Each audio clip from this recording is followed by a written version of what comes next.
The first time I broke one of Lucien DeLuca's rules, nobody screamed. That was how I knew I was in real trouble.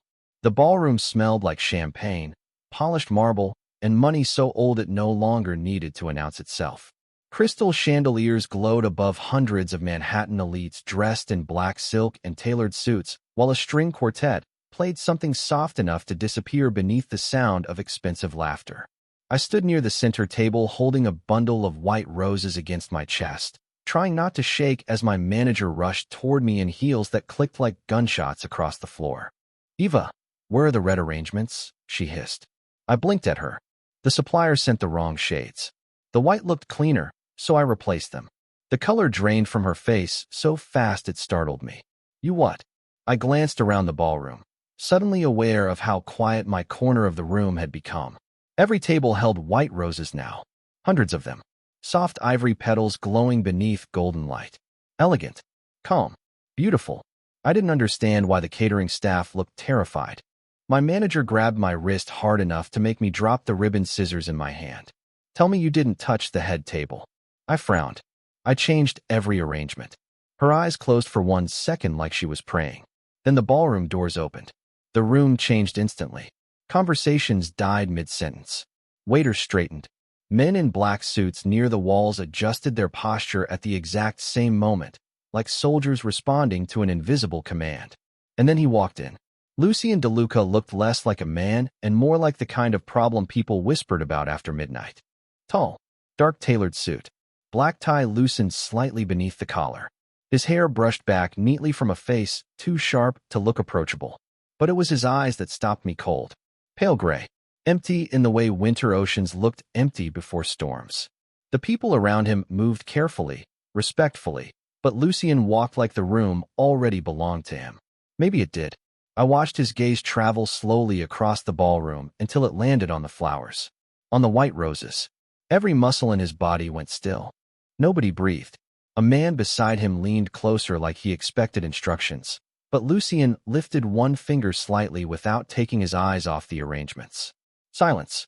Complete silence. My manager whispered under her breath, "Oh God." Lucien started walking forward. The crowd parted immediately. Women lowered their eyes. Men stepped aside without hesitation. His polished shoes crossed the marble floor slowly, deliberately, until he stopped directly beside the head table. One white rose rested near his hand. He stared at it for several seconds before touching one pale petal with his thumb. I should have looked away. Every instinct told me to disappear before he noticed me. Instead, I stood frozen beside a cart of floral supplies while my pulse hammered so loudly I thought everyone could hear it. Then Lucien lifted his head. His eyes found mine instantly. Not searching, not questioning, like he already knew exactly who had done this. The air felt thinner when he looked at me. "You," he said quietly. His voice wasn't loud, but the entire ballroom heard it. One of the guards near the wall started moving toward me. My legs finally remembered how to function, but before I could step backward, Lucien spoke again. "Come here." Nobody had ever said 3 words so softly and made them sound like a life sentence. I walked toward him because somehow refusing felt impossible. The closer I got, the colder the room seemed to become. Up close, he smelled faintly like cedarwood and expensive cologne, something dark hidden beneath both. Lucien studied my face carefully before glancing once more at the white roses surrounding us. "Did nobody explain the rules to you?" he asked. I swallowed hard. "No, sir." His jaw tightened almost invisibly. For one terrifying second, I thought I saw pain move across his expression before it disappeared behind control. He picked up one white rose from the table and held it between his fingers. "White roses," he said softly, almost to himself. "Interesting choice." "I'm sorry if I ruined something," I whispered quickly. "I can replace them." Lucien looked at me again. This time his eyes felt impossible to read. Dangerous. Exhausted. Hollow in places people shouldn't be hollow. The ballroom waited for him to decide something. I could feel it. Hundreds of wealthy strangers pretending not to stare while silently listening for my fate. Then Lucien placed the flower back onto the table with terrifying gentleness. "No," he said calmly. "She stays." And somehow, that felt much worse. Nobody spoke after Lucien said those 2 words. "She stays." The string quartet had stopped sometime during the last 60 seconds. though I could still hear the faint hum of Manhattan traffic 40 floors below the ballroom windows. I stood there gripping my hands together so tightly my fingertips hurt, while every person in the room pretended not to watch me. Lucien DeLuca turned slightly toward one of the men beside him. "Cancel the replacement shipment." The man nodded immediately. "Yes, sir. Replacement shipment. Flowers. My flowers." I swallowed hard as Lucien picked up another white rose from the arrangement near the head table. His expression remained unreadable, but there was something dangerous about how carefully he touched the petals, like they carried memories sharp enough to cut him open. "What is your name?" he asked without looking at me. "Eva," I answered quietly. "Eva Carter." His eyes lifted slowly to mine again. "How long have you worked here, Eva Carter?" "About 8 months." "And nobody explained the color policy?" I shook my head quickly. "No, sir. I thought white looked more elegant with the ballroom." A faint sound passed through several nearby guests. Not laughter, more like nervous disbelief. Lucien noticed it instantly. The room went silent again. One glance from him was enough. He stepped closer to the arrangement until only a few feet separated us. Up close, I could see tiny silver strands near his temples beneath the ballroom lights. Not old, just tired in a way money could not fix. "Do you always ignore instructions?" he asked calmly. "I did not receive any instructions. You replaced 500 imported roses because you preferred another color." I opened my mouth, then closed it again because unfortunately he was correct. Lucien studied me for another long moment before looking toward my manager, who appeared seconds away from fainting. "Who approved tonight's floral staff?" he asked. "I did, Mr. DeLuca," she answered immediately. "It was my oversight." Eva did not know. Lucien nodded once. She did not. The strange thing was not his anger. It was the absence of it. Everyone in that ballroom had expected rage. I could feel it lingering in the silence around us. Instead, Lucien looked almost distant, like the white roses had pulled him somewhere far away from this room. One of the older men near the table finally cleared his throat carefully. "Lucien," he said in a cautious tone, "perhaps we should begin dinner." Lucien never looked at him. "Perhaps." Then his attention returned to me completely. "You arranged every table yourself?" "Yes." "Including the private dining room upstairs?"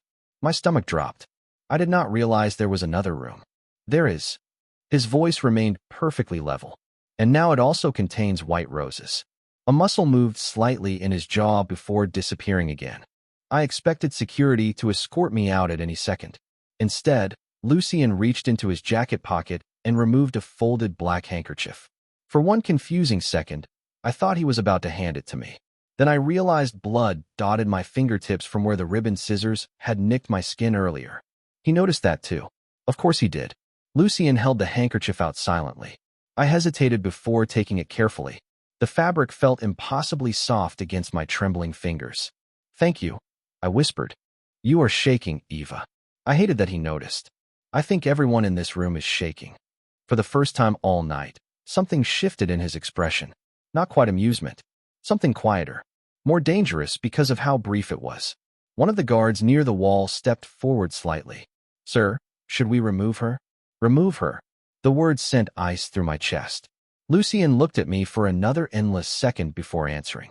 No, his gaze dropped briefly to the white roses surrounding us. "She stays close." The ballroom lights suddenly felt too warm, too bright. I did not understand why those words unsettled me more than any threat could have. Then Lucien extended his arm slightly toward the grand staircase leading upstairs.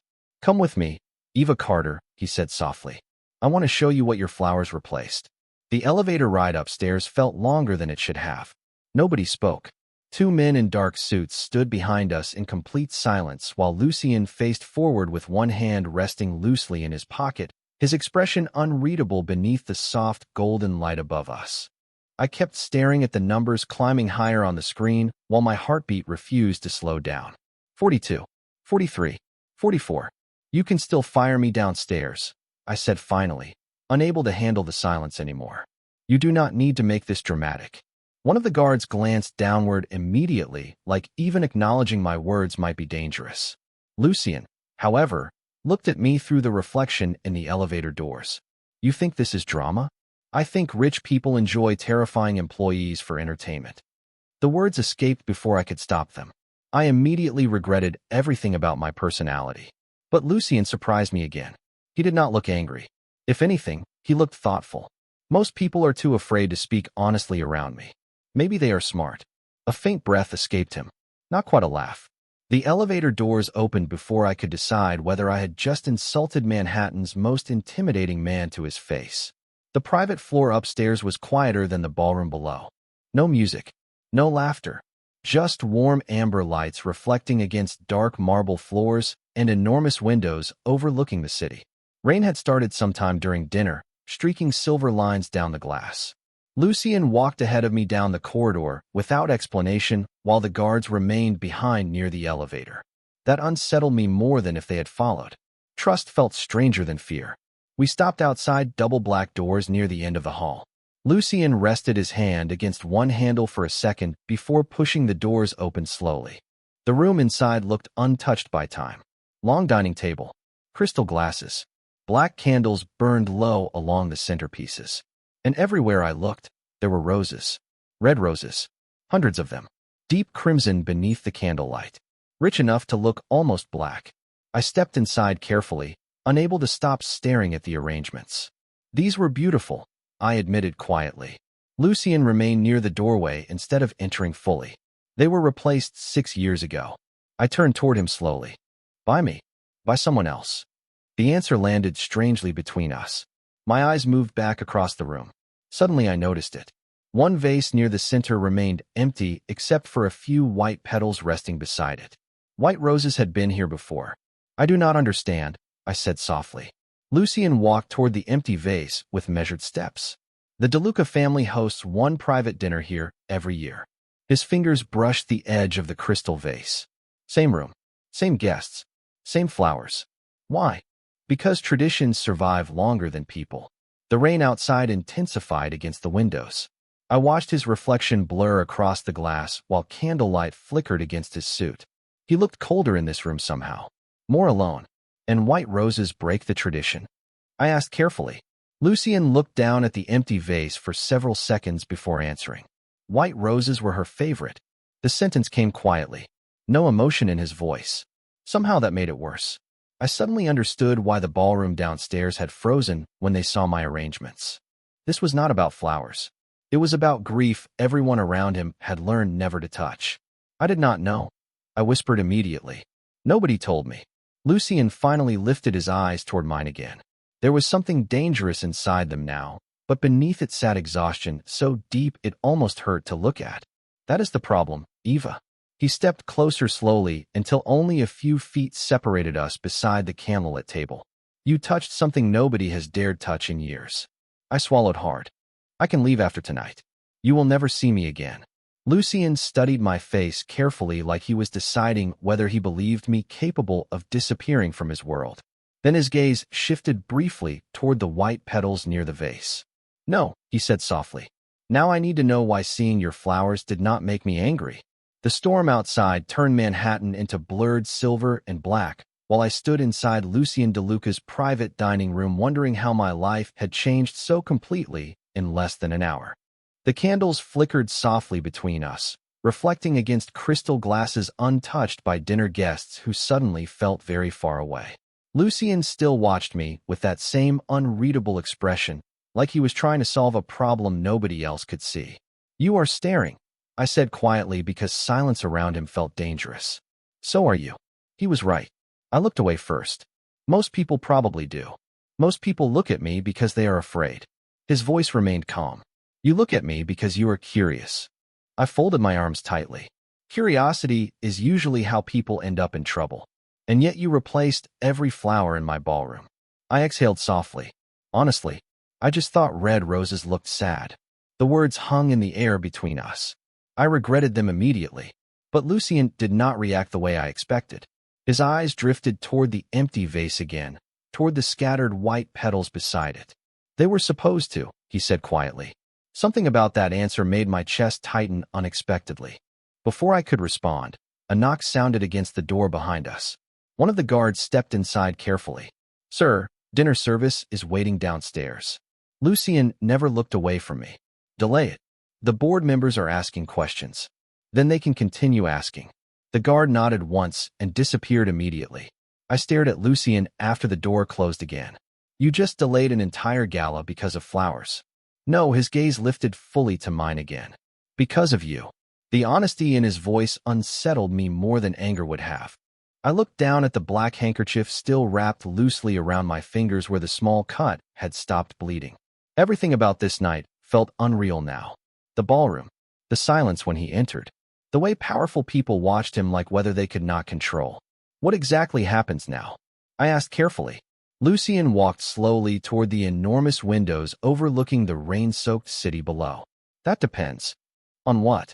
His reflection moved across the dark glass. Sharp suit. Controlled posture. Lonely eyes. On whether tonight was an accident. I frowned immediately. You think I changed the flowers on purpose? I think nobody accidentally walks into my world without consequences.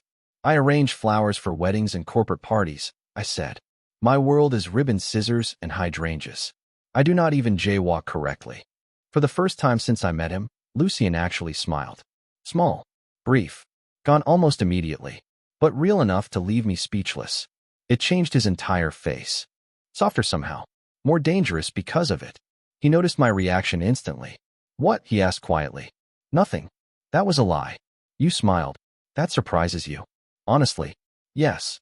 The rain struck harder against the windows behind him, while Manhattan glittered beneath storm clouds below us. Lucien slipped one hand into his pocket slowly. Most people spend their lives trying not to upset me.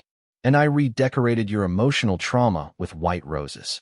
Another faint trace of amusement touched his expression before disappearing again. You say reckless things very casually, Eva.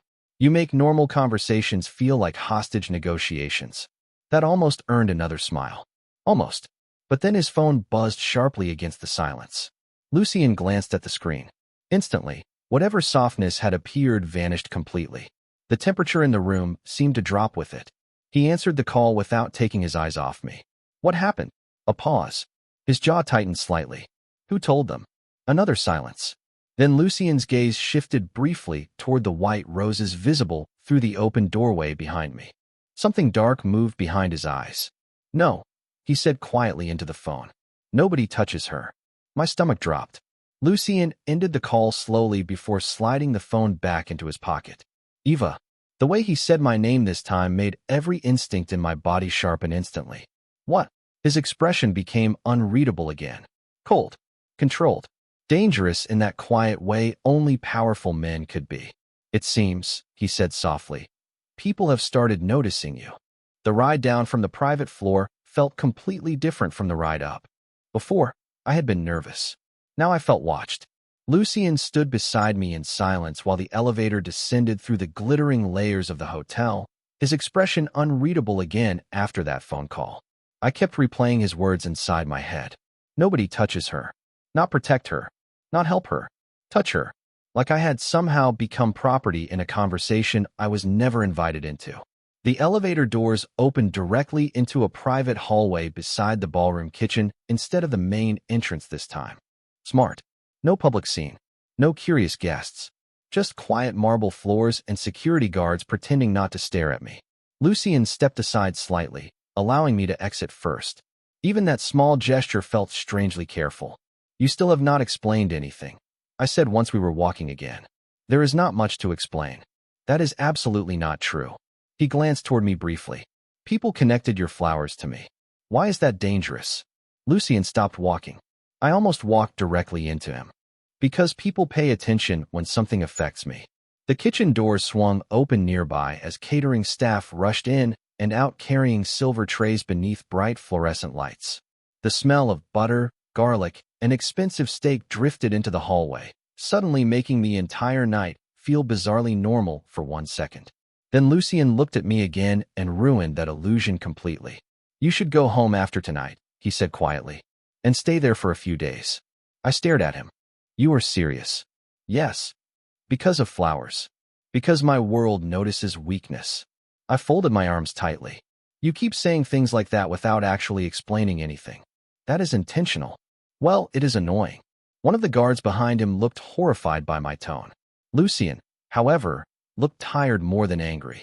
Annoying keeps you alive. You know what else keeps people alive? Honest communication. A server hurried past us carrying wine glasses and nearly tripped after recognizing Lucien standing there.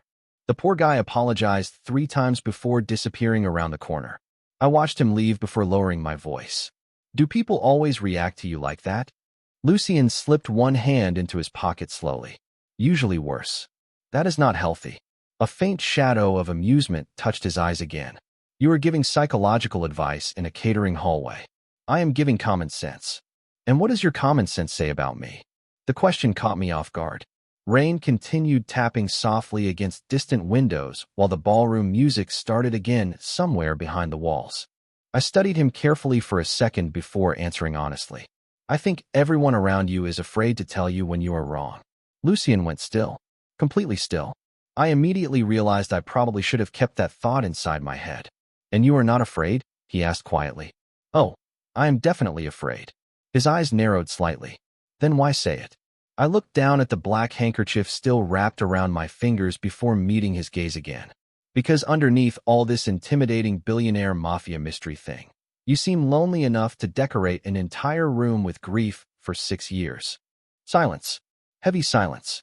Lucien stared at me like nobody had ever spoken to him that way before. Maybe nobody had. One of the guards shifted awkwardly several feet away, suddenly very interested in the hallway ceiling. Then Lucien stepped closer. Not threatening. Somehow worse. Calm. Controlled. Intentional. You should stop doing that, he said softly. Doing what? Looking directly at things everyone else avoids. My pulse skipped once. Maybe people should stop hiding them. For one endless second, neither of us moved. Then another phone buzzed somewhere down the hallway. One of Lucien's men answered quickly before walking toward him with tension written all over his face. Sir, he said quietly, someone leaked the ballroom photos online. Lucien's expression darkened instantly. How many? Thousands already. My stomach dropped. Photos of what? The guard hesitated before answering. You standing beside Mr. DeLuca under the white roses. Lucien closed his eyes briefly like he had expected this exact moment. Then he looked at me with something almost resembling regret. Eva, he said quietly, you are not invisible anymore. I did not leave the hotel until almost midnight. By then the rain had slowed into a cold mist that clung to the Manhattan streets like smoke, and every black SUV outside the building suddenly looked threatening. My manager hugged me too tightly near the service exit before whispering, do not answer unknown numbers tonight. Then she walked away before I could ask what that meant. That was somehow the most terrifying part. Nobody explained anything around Lucien DeLuca. People just reacted. I pulled my coat tighter around myself and hurried toward the subway entrance 3 blocks away, heels clicking too loudly against wet pavement. The city felt different now. Sharper. Like something invisible had shifted around me without permission. My phone buzzed halfway across the street. Unknown number. I ignored it immediately. Then it rang again. And again. By the 4th call, my stomach had twisted itself into knots. Finally, I answered. Hello. Silence for 2 seconds. Then a woman's voice spoke softly through static. White roses were a mistake. The call disconnected instantly. I stopped walking beneath the glow of a pharmacy sign while cold rain touched my face. My heartbeat turned uneven. Another message appeared immediately afterward. This time from a blocked number. Stay away from him. Before I could process that, headlights swept across the street beside me. A black SUV slowed near the curb.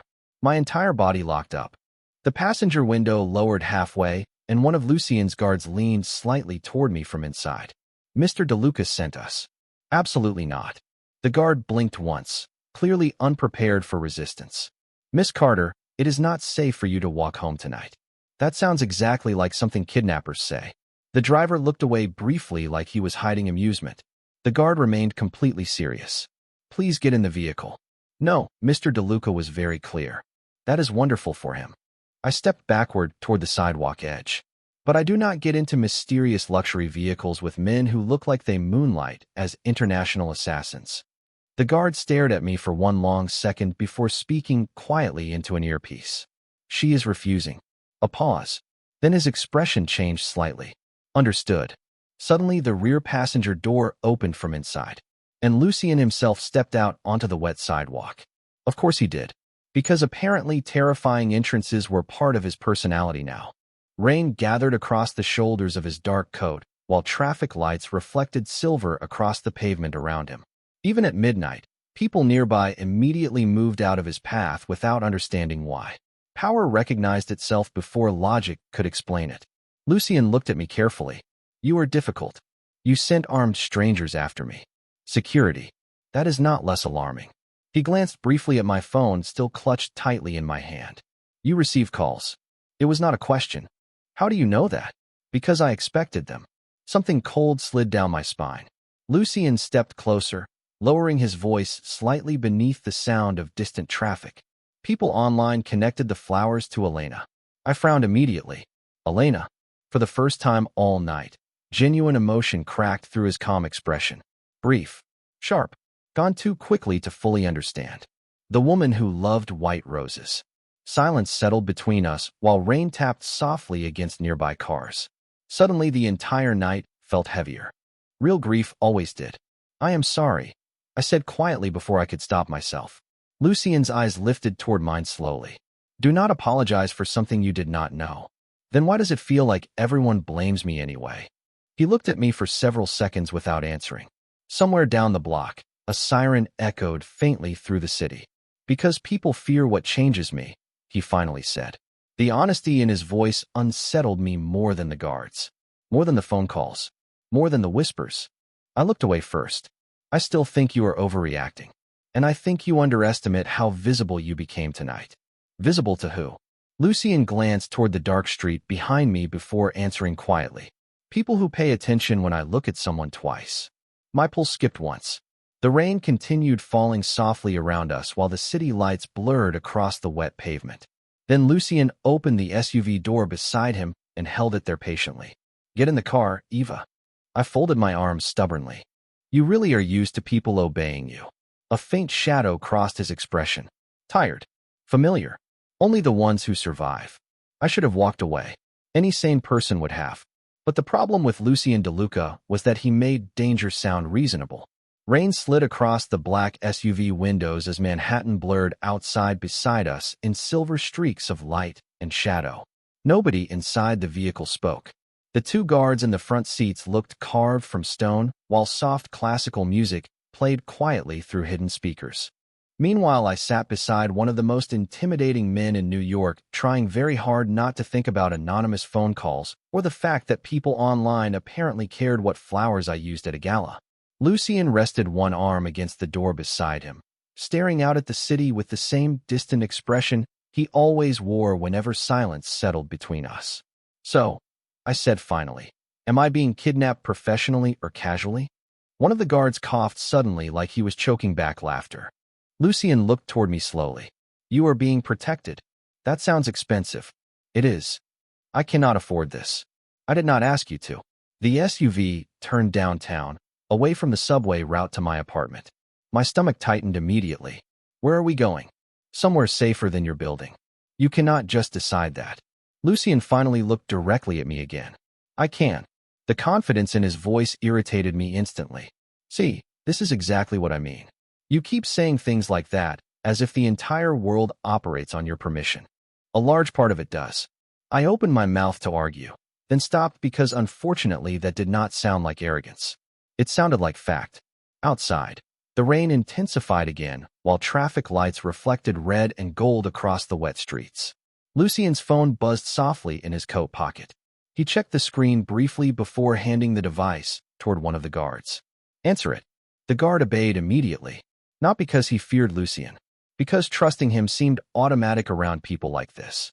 Sir, the guard said after listening for several seconds, the florist's apartment building already has photographers outside. My pulse stumbled.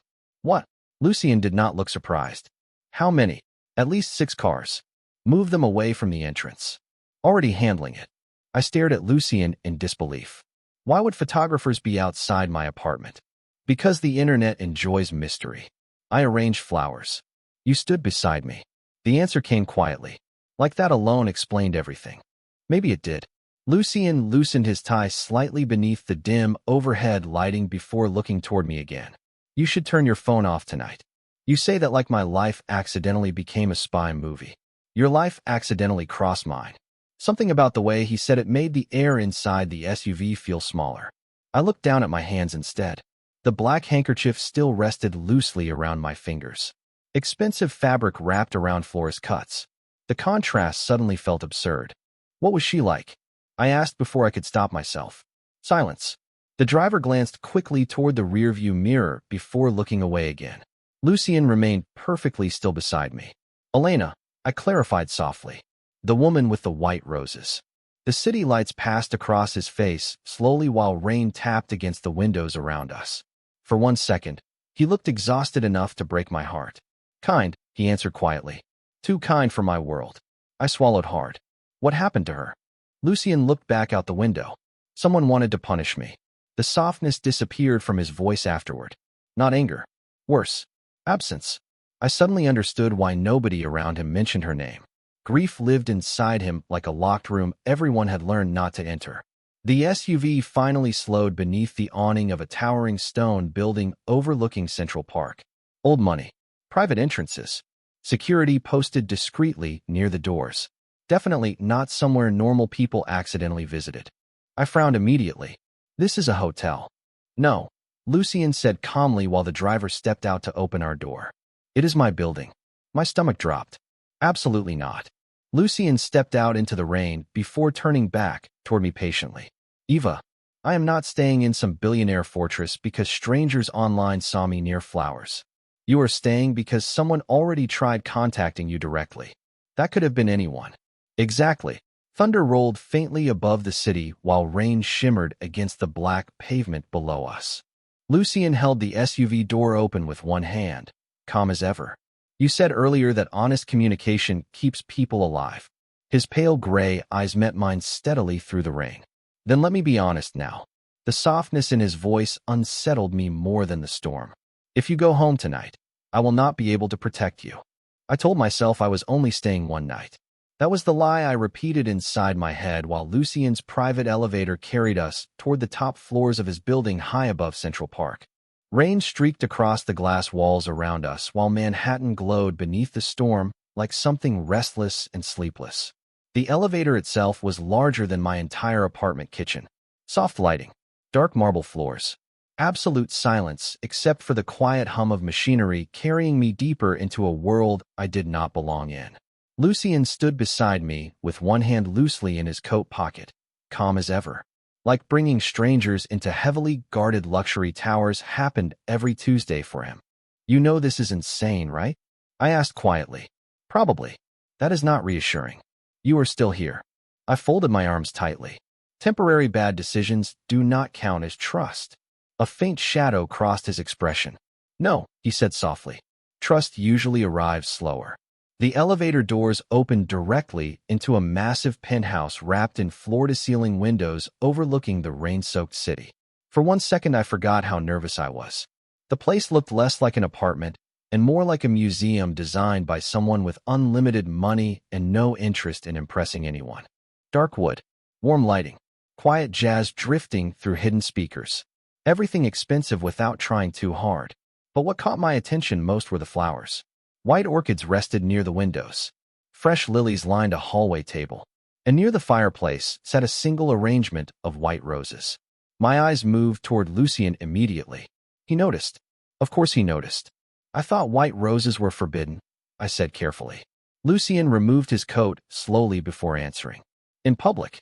Something about that answer felt deeply personal. I looked away first. A woman in elegant black clothing appeared silently from another hallway. Maybe mid-50s. Silver hair pinned neatly back. Sharp eyes softened slightly when they landed on me. Mr. DeLuca, she said gently. The guest room is prepared. Guest room, not hostage room. Progress. Lucien nodded once. Thank you, Maria. Her gaze shifted toward the black handkerchief still wrapped around my hand. You are injured. Paper cut from florist supplies, I answered quickly. I am very threatening.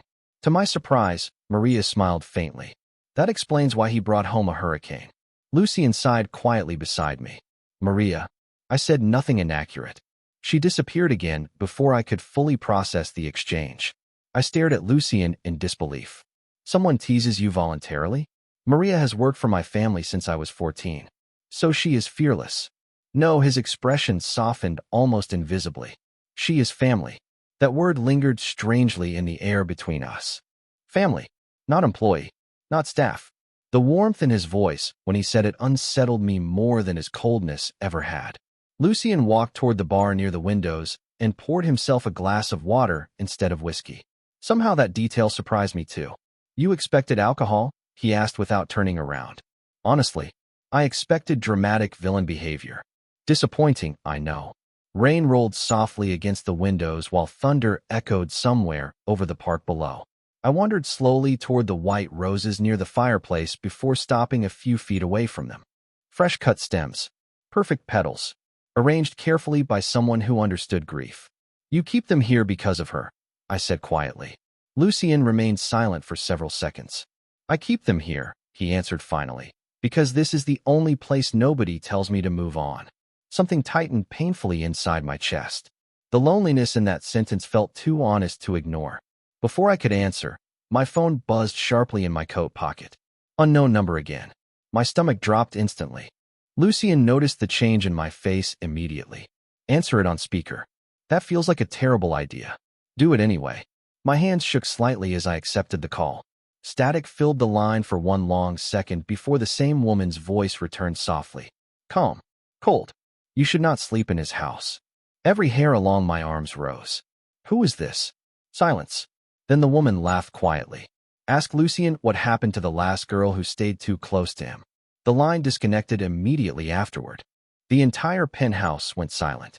Slowly, I looked toward Lucien. His face had gone completely still. Not angry. Worse. Empty. The glass in his hand remained untouched while rain hammered harder against the windows behind him. Lucien, I whispered carefully. What did she mean by that? The silence after the call felt heavier than the storm outside. Rain slammed against the penthouse windows hard enough to rattle the glass, while Lucien stood motionless near the bar with that same empty expression that had started terrifying me more than his anger. I lowered the phone slowly. Lucien. He finally looked toward me. You should try to sleep. I stared at him in disbelief. That is your response. It is late. A mysterious woman just implied something horrible happened to another girl connected to you. Eva. His voice stayed calm. Too calm. Do not listen to strangers who hide behind blocked numbers. Then tell me she is lying. The air shifted slightly between us. Tiny changes. A pause too long. A glance toward the rain outside. Sometimes silence answered questions louder than words. My stomach tightened instantly. Oh my God. Lucien set his untouched glass down carefully against the marble counter. It is complicated. Complicated is not comforting. I wrapped my arms around myself tighter while thunder rolled softly across the city skyline outside. Was Elena hurt because of you? His jaw tightened almost invisibly. Elena died because someone wanted my attention. The words landed quietly. No drama. No performance. Somehow that made them hurt more. I stopped breathing for 1 second. Lucien. You asked for honesty. His pale gray eyes held mine steadily now. Tired eyes. Haunted eyes. Now you have it. The penthouse suddenly felt colder despite the warm lighting. I looked toward the white roses near the fireplace again and finally understood why nobody around him ever mentioned moving on. Some grief did not heal. It just learned how to sit quietly beside you. And now people think I matter to you too, I said softly. Lucien did not answer immediately. That scared me more than anything. This is why I should leave, I whispered. Tonight. No, the answer came instantly. Firm enough to stop me before I even moved. I looked back at him sharply. You do not get to decide that for me. Actually, he said quietly, this time I do. Anger sparked through my fear immediately. There it is again. That control thing you do. Lucien walked toward me slowly, each movement measured and calm beneath the soft glow of the penthouse lights. You think this is about control because your world still functions normally. And yours does not. No, the honesty in his voice unsettled me instantly. He stopped a few feet away from me beside the fireplace. Close enough now that I could smell rain lingering faintly on his clothes beneath cedarwood and expensive cologne. In my world, he said quietly, attention has consequences. You keep talking like you are some kind of natural disaster. Sometimes I am.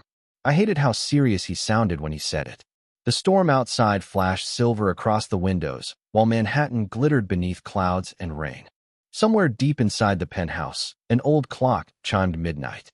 Lucien glanced briefly toward my phone, still resting in my hand. How many calls did you receive before I found you? 4. And messages? 3. His expression darkened slightly. Show me. I hesitated. Why? Because whoever contacted you knows enough to mention Elena. Slowly, I handed him the phone. Lucien studied the blocked messages in silence while tension slowly settled into his shoulders. Not fear. Recognition. You know who this is, I realized quietly. He looked up at me after a long pause. Possibly. That is not reassuring either. A faint shadow of exhaustion crossed his face. You are beginning to notice a pattern. Before I could answer, another sound interrupted us. Soft footsteps approaching from the hallway. Maria appeared carrying folded clothes and a small medical kit balanced carefully in her hands. Her eyes moved between us once before settling on me gently. You should clean the cut on your hand properly before sleeping. I blinked in surprise. I had forgotten about the florist's scissors completely. Maria placed the supplies down on the coffee table before looking toward Lucien with quiet disapproval. You brought a frightened girl into this house and forgot she was bleeding. Lucien looked almost offended. It was a very small cut. That is not the point. To my absolute shock, he said nothing back. Maria turned toward me again and softened slightly. Come sit. I obeyed automatically, mostly because she radiated the kind of authority only older women and exhausted nurses possessed. As she gently cleaned the shallow cut across my palm, she sighed quietly. You really do not understand what you walked into tonight, do you? I swallowed hard. No. Maria glanced once toward Lucien, standing silently near the windows. That might be the only reason he still looks human around you. I could not sleep. That was the problem with nights that changed your life. Your body stayed exhausted, but your mind refused to shut down long enough to rest. The guest room Maria showed me was larger than my apartment back in Queens. Soft cream-colored walls. A fireplace glowing quietly beneath a painting of the Italian coastline. Sheets that felt too expensive to wrinkle. And near the windows overlooking Central Park sat another arrangement of white roses. I stared at them for a long time after Maria left. White roses everywhere inside Lucien's private world, hidden in corners nobody else saw, like grief carefully disguised as decoration. Around 2 in the morning, thunder woke me from the light half-sleep I had finally managed to fall into. Rain hammered violently against the windows now, wind rattling the glass hard enough to pull me fully awake. For one confused second, I forgot where I was. Then another sound reached me. Voices. Low. Tense. Somewhere beyond the hallway outside my room. I sat up slowly beneath the blankets, listening carefully. Lucien's voice carried faintly through the storm. Calm. Controlled. Dangerous in that quiet way he always sounded when something mattered. I said no. Another man answered, too muffled to understand clearly. Then Lucien again. You do not make decisions about her. My stomach tightened instantly. Before common sense could stop me, I slipped out of bed and moved carefully toward the door. The penthouse hallway remained dim beneath soft golden lights, while rain flashed silver against distant windows. The voices came from Lucien's office farther down the corridor. The door stood slightly open. I knew I should go back to my room. Instead, curiosity ruined my survival instincts again. I stepped closer quietly until I could see inside.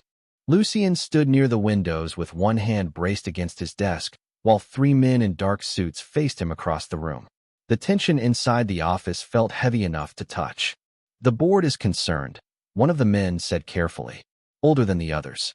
Gray suit. Expensive watch. Nervous eyes. The photos created speculation. Then let people speculate. Lucien's voice stayed perfectly calm. It is becoming a distraction. No, Lucien answered softly. You are becoming irritating. Silence. Nobody moved after that. The older man swallowed visibly before trying again. Lucien, with respect, Elena started the same way. Everything in the room changed instantly. Lucien straightened slowly from the desk. No raised voice. No dramatic reaction.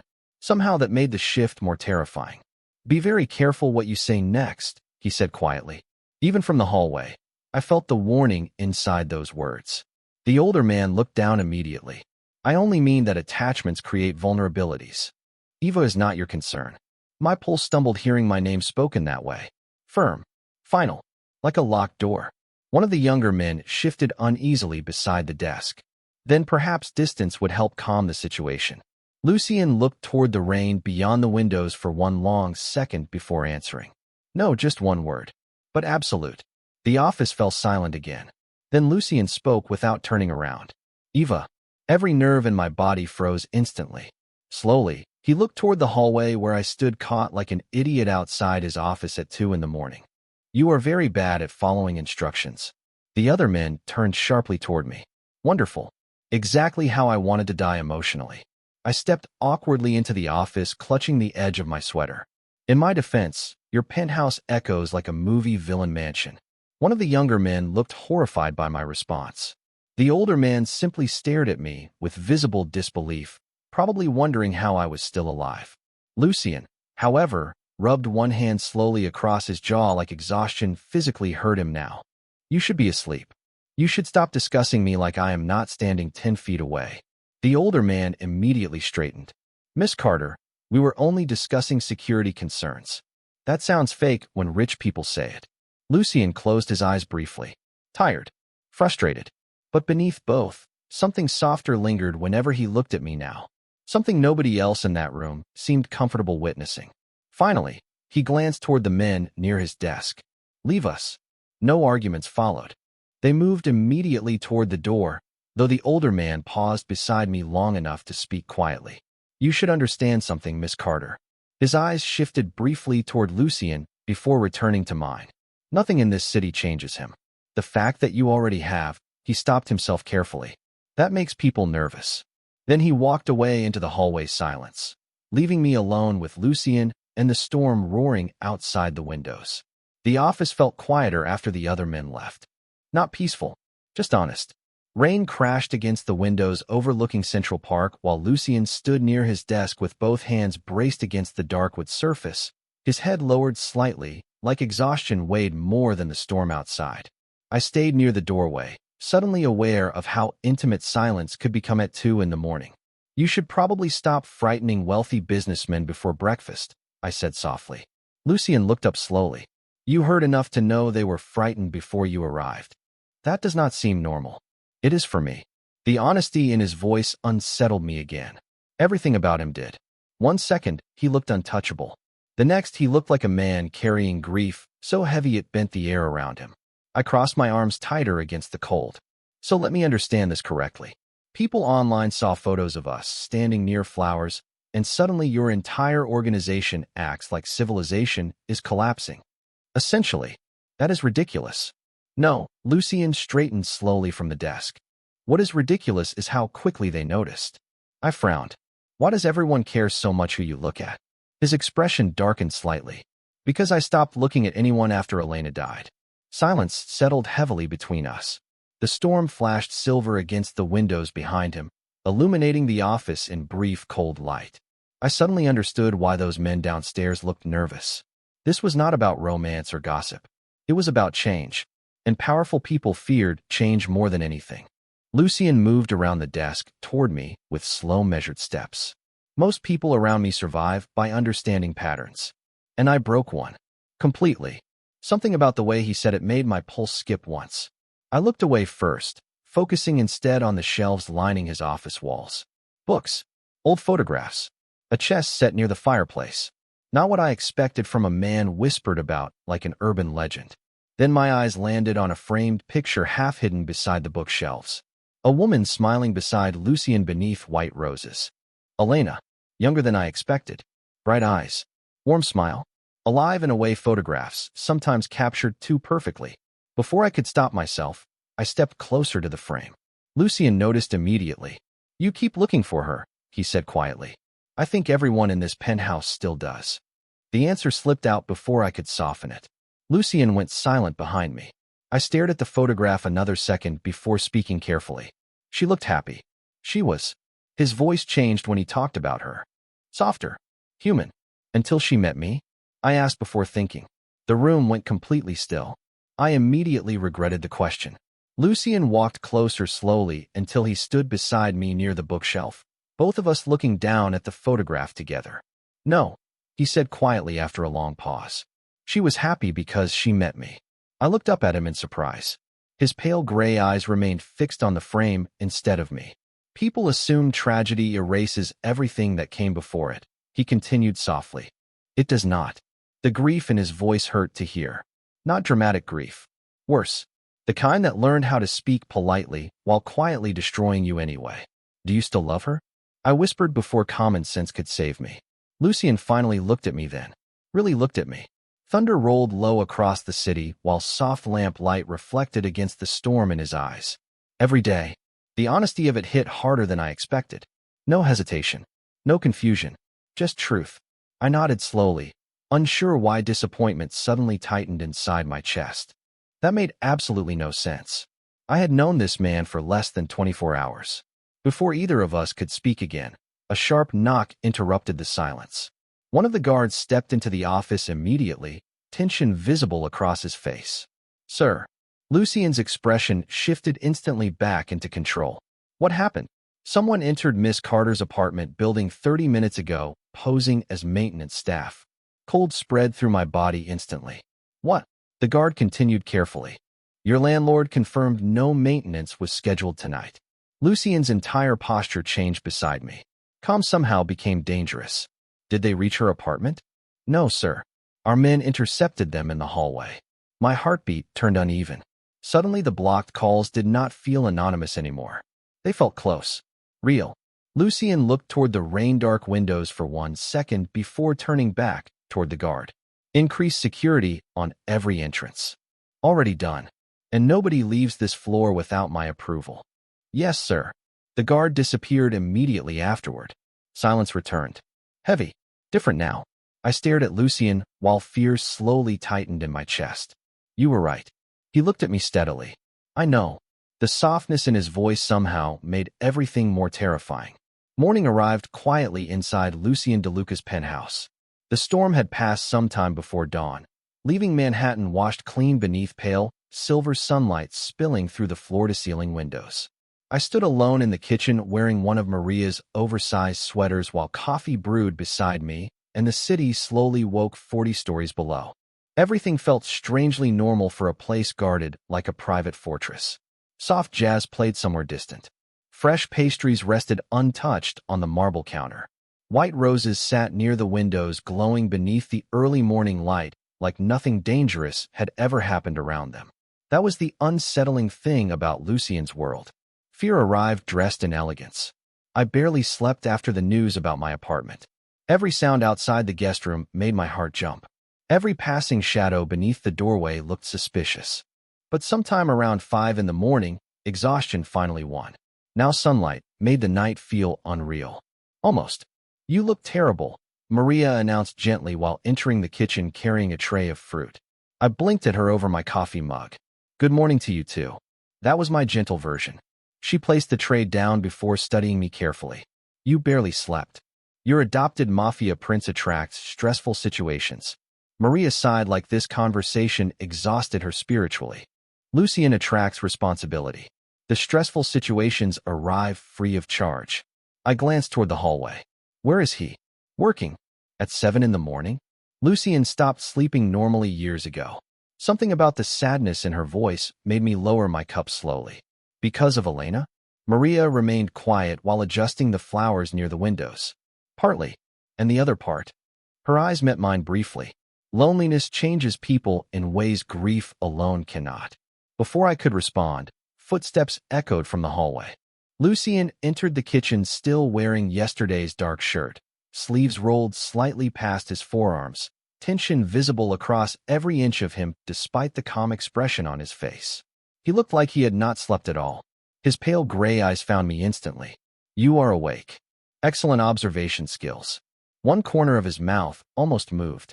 Almost. Maria noticed too. I am beginning to think she is good for your blood pressure, she muttered while leaving the room. Lucien ignored that completely. Did you eat anything?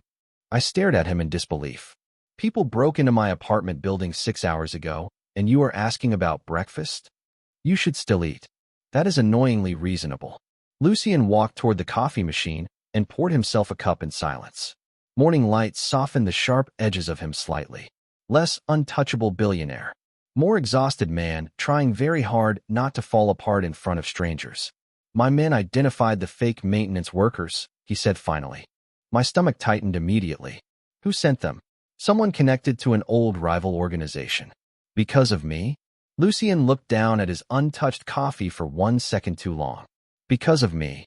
The honesty in his voice hit harder than reassurance would have. I leaned back against the marble counter slowly. This is insane. Yes. You keep saying yes to terrifying things. Because pretending otherwise would insult your intelligence. I hated that answer because part of me appreciated it. Most people lied to calm fear. Lucien respected fear enough not to. He moved toward the windows overlooking the park while sunlight reflected across the skyline behind him. There is something else you need to know. My pulse immediately sped up. That sentence has never improved anybody's morning. Lucien ignored that. The woman calling you. His expression darkened slightly. Her name is Vivian Morrow.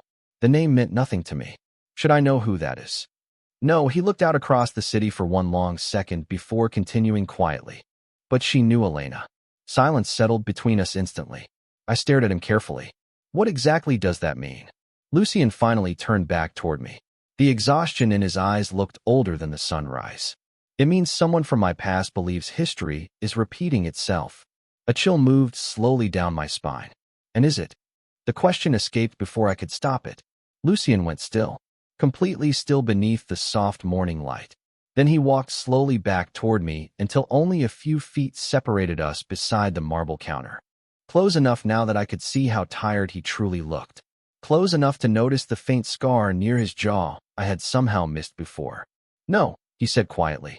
The softness in his voice unsettled me instantly. Because Elena never argued with me about getting into security vehicles. I laughed before I could stop myself. A real laugh. Small, breathless, human. And for the first time since I met him, Lucien smiled without sadness touching it afterward. 3 days later, Manhattan stopped pretending not to notice me. That was the strange thing about becoming connected to Lucien DeLuca. The city itself seemed to shift around him. Restaurants suddenly found impossible reservations. Security guards recognized my face before I spoke. Luxury boutiques delivered dresses to a penthouse I still insisted I was temporarily staying in. Temporary. I repeated that word constantly now, mostly to myself. Because every morning I woke beneath soft cream-colored blankets with sunlight pouring through windows overlooking Central Park, and every night I somehow ended up drinking coffee across from the same dangerously quiet man who watched me like I was rewriting something inside him neither of us fully understood. The worst part was that I was starting to notice it too. Lucien smiled more now. Tiny moments. Brief enough to disappear if I looked away too quickly. But Maria noticed. The guards noticed. Even the staff downstairs noticed. The atmosphere around him had changed in small, impossible ways ever since the white roses. Which was exactly why the gala invitation waiting beside my breakfast coffee terrified me. I stared at the cream-colored envelope while Lucien stood near the windows adjusting the cufflinks on his black suit. Absolutely not. He glanced toward me calmly. That is not a complete sentence. I am not going to another terrifying rich people event where everyone stares at me like I accidentally summoned an ancient curse. One corner of his mouth almost moved. It is a charity auction. That somehow sounds worse. Lucien walked toward the kitchen island slowly. Morning sunlight reflected silver across his watch and the dark fabric of his suit. Everything about him looked controlled today, composed. But I had started recognizing the difference between calm and guarded. This morning he was guarded. You should come, he said quietly. Why? Silence. Then honesty. Because everyone expects me to hide you. The words landed softly between us. I lowered my coffee cup slowly. And you do not want to? Lucien's pale gray eyes held mine steadily. No, my heartbeat turned uneven immediately. Before I could respond, Maria entered carrying fresh flowers for the dining room. White roses again. Always white roses now. She placed them carefully in the center vase before glancing between us with the expression of someone silently watching emotional disasters unfold in real time. Wear the blue dress tonight, she told me casually. It makes him forget how to breathe. Maria, Lucien warned quietly. What? She asked innocently. I am old. I enjoy honesty. I nearly choked on my coffee while Lucien looked briefly toward the ceiling like patience physically hurt him. Hours later, the ballroom at the Lexington Hotel glowed beneath crystal chandeliers and soft candlelight, while New York's wealthiest families drifted through the room in silk and diamonds. But the second Lucien entered beside me, the entire atmosphere shifted. Conversations lowered. Eyes followed us immediately. Not him. Us. I felt it everywhere. The curiosity, the tension, the confusion. Because Lucien DeLuca had spent 6 years existing like a ghost inside his own empire. Untouchable, unreachable, until a florist replaced red roses with white ones and somehow cracked something open. I hate this already, I whispered quietly as we crossed the ballroom together. Lucien's hand rested lightly against the small of my back, guiding me through the crowd with impossible gentleness for a man everyone feared. You are doing fine. Everyone is staring. Let them. Easy for him to say. He looked born for rooms like this. Sharp black suit. Calm expression. Quiet power rolling off him so naturally people moved aside without realizing it. Then suddenly the ballroom fell silent again. Familiar silence. Dangerous silence. Across the room, near the champagne tower, stood a woman in silver silk watching us directly. Elegant. Beautiful. Cold eyes sharp enough to cut glass. Vivienne Moreau. I knew immediately without being told. Her gaze moved slowly from Lucien to me before a faint smile touched her lips. Not friendly. Knowing. Well, she said softly as we approached. History really does repeat itself. Every muscle in Lucien's body tightened beside me. The ballroom lights reflected coldly in Vivienne's eyes while the orchestra continued playing something soft and elegant in the background. You should not have come tonight, Lucien said quietly. Vivienne tilted her head slightly. And miss seeing you fall in love with another girl carrying white roses? The room seemed to stop breathing around us. My pulse stumbled violently. Slowly, I turned toward Lucien. He did not deny it. For one endless second, the noise of the ballroom disappeared completely beneath the sound of my own heartbeat. Then Lucien looked at me with the same terrifying honesty that had ruined my life the moment I met him. Soft, exhausted, real. Eva, he said quietly. Do not walk away before I explain.